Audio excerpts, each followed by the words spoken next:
Classics is brought to you by the Gateway Film Center at 1550 North High Street. Further details and showtimes online at gatewayfilmcenter.com. The award-winning Cinema Classics is produced by John DeSando and Johnny DiLoretto.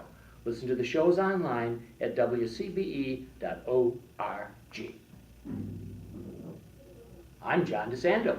And I'm Johnny DiLoretto, and this is Cinema Classics. We are at the Gateway Film Center, as usual. We're discussing Marlon Brando. Yes, one of the giants Right, so then we said, of cinema. all right, let's go to the absurd and take a young performer Yeah. and see how he or she stacks up. So Okay. we decided on the most prominent upcoming female star. And this is in honor of our Boston legal attorney who would like us not to be sexist. So we picked one of the most prominent young actresses, Jennifer Lawrence. Yes. I am a Jennifer Lawrence fan. I enjoy her. I think she's beautiful, but I also think she's compelling and she's interesting to watch. You don't see very frequently actresses of her age who've turned out a viable body of work as she has. She's managed to, well, she made a splash in the small, quiet film Winter's Bone. 2010, that's only 4 years ago. Yeah, was nominated for an Oscar. You got it. And showed up at the Oscars looking decidedly different than her character Yes. in Winter's Bone. So much so that she got my attention. And she stumbled. And she stumbled, yeah. And then she followed that up with, let's see, what did she do after that? Well, The Hunger Games came. Oh, The Hunger Games, yeah. Big, That was big 2012. franchise movie.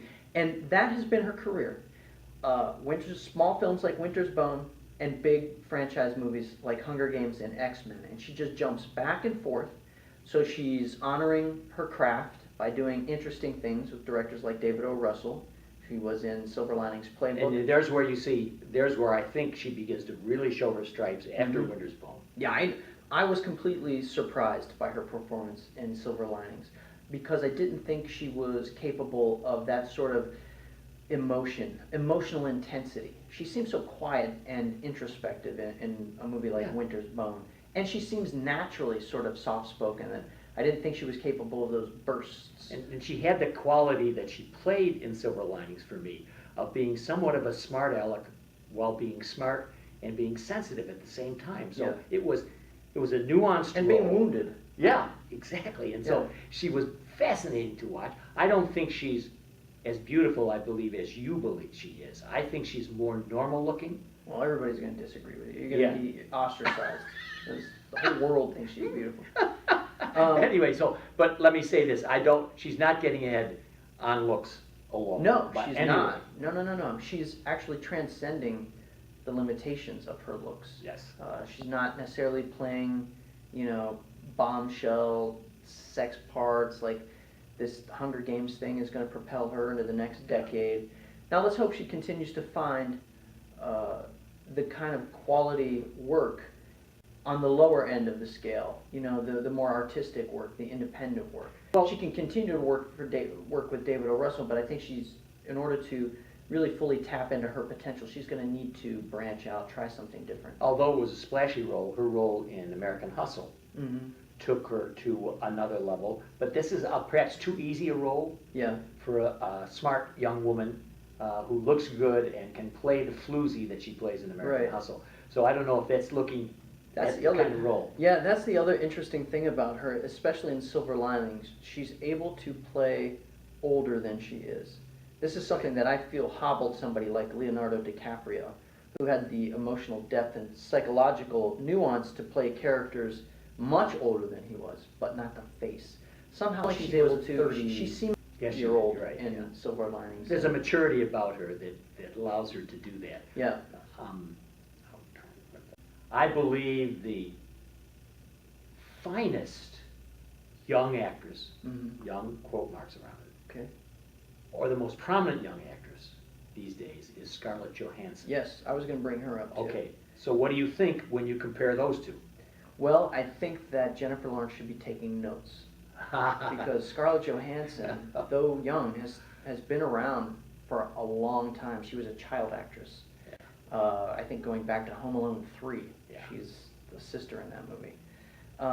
She has managed to, in a way, similar to Jodie Foster, kind of not. She hasn't turned out quite the quality and intensity that Jodie Foster was able to do with like The Accused, Silence of the Lambs, That's and good. Taxi Driver. That's good. That's But good. Yeah. Scarlett Johansson has grown into her role as a movie star, so much so that when she does something like Under the Skin Oh, yes. and Her, it's this 1-2 punch of something that's very, she brings a knowingness to the part. Like she knows what her baggage is, and she's playing with that.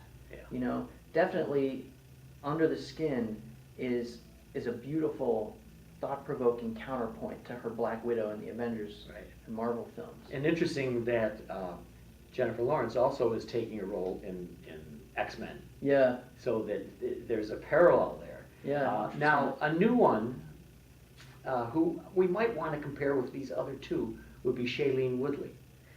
Yes, Shailene Woodley is really interesting. I don't think she's up there with them. Now, I have not seen The Fault in Our Stars, so And I I haven't can't either, I know speak it. to her performance in that movie. She is off on that Jennifer Lawrence track, though. Yeah, So she she is. started with The Descendants, with Yeah. George Clooney, remember? Yep. And she was kind of raw in that movie, but again, she had a quality that draws your eye to her, an interesting sort of rhythm and Yep. delivery. Yep.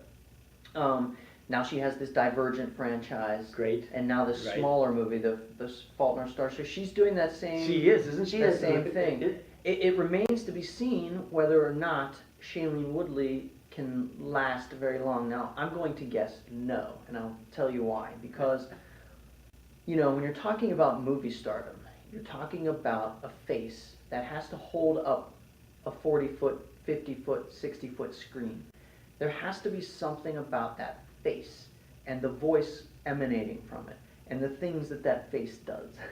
I know I'm being abstract here, but No, but got it. there has to be some quality that compels human beings to stay seated and remain locked on the screen when your face is up there. And I don't think Shailene Woodley has that. Now, she might be talented enough to have a long career. Maybe she'll find character roles. Maybe she'll end up on television, where, quite frankly, a smaller screen holds smaller faces. And if I could put them in order then. And that's coming from somebody who was on TV for a long time. So I know, I'm not slamming television. Yeah, but in facial order, if we can use that almost as a metaphor Mm-hmm. for their ability to become superstars, Yeah. number one would have to be Johansson. Yes. Now, just physically in a face alone, Yeah, there's something more interesting. yeah, going on. much more voluptuous about her. And secondly, Jennifer Lawrence. Yeah. And third, Shailene Woodley. Right. Now, whether Shailene Woodley can turn out to be, say, Deborah Winger, Haha. Funny. we will be having a show on Deborah. Yeah. I'm fascinated with Deborah Winger. All of a Yes, sudden. yes, Let's talk right. about it. But whether she can be another woman who isn't fantastically good looking, but is really a very bright actress Yeah. with Deborah Winger, is also who I think Shailene Woodley will be. But it's going to be harder for Shailene Woodley than it has been for Jennifer Lawrence and definitely for Scarlett Johansson. Well, I'll say Deborah Winger. Well, we'll save Yes, that one. right, Okay. right. Yeah. Is that the end? I think it is. How much time do we have? We're at 9. Oh, okay. 22. Maybe that's all a young starlet deserves, is 9 of our minutes. Well, now you've incurred the wrath of our female listenership, of whom there's one.